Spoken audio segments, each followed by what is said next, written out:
While new fundraising numbers are also out for what is expected to be one of the closest House races next year. According to FEC filings, Colorado Democrat Adam Frisch raked in more than $2.5 million from April to June in what is his second bid to unseat Republican Lauren Boebart.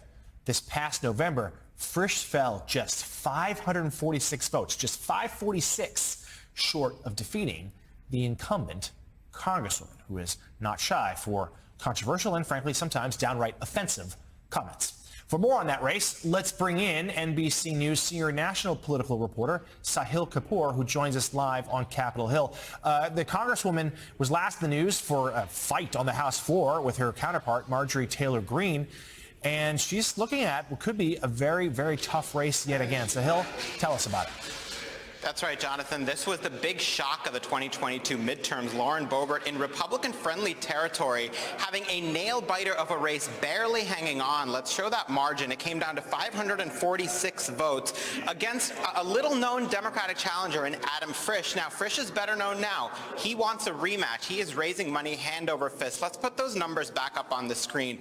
$2.6 million he raised in the second quarter, compared to Lauren Boebart, who raised $818,000. I spoke to Adam Frisch for the story.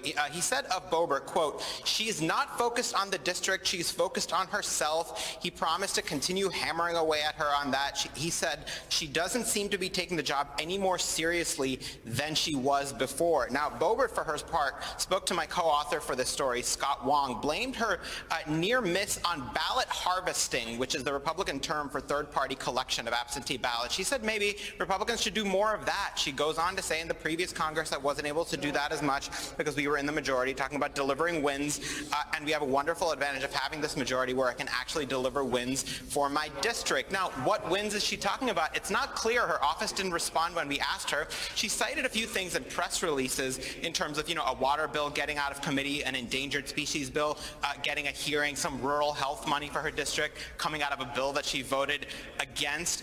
But since coming back to D.C., Jonathan, she has thrown herself into these intra-party battles, which is what she's best known for. She's tried to stop Kevin McCarthy from becoming Speaker of the House. She's tried to force a vote to impeach President Biden before even an investigation happens. Now she's joining far-right Republicans and threatening to kill a government funding bill if conservatives don't get what they want as part of that funding package. I spoke to Dick Wadhams, a former Republican Party chair in Colorado. He says a lot of Republicans at home are bewildered by her. The fact that she's not changing her style, the fact that she's not changing how she operates, despite that near miss in Republican territory. He said this is going to come down to whether she is perceived as caring about her district, delivering for her district, or if she's just seen as caring more about fighting these, these battles in Washington.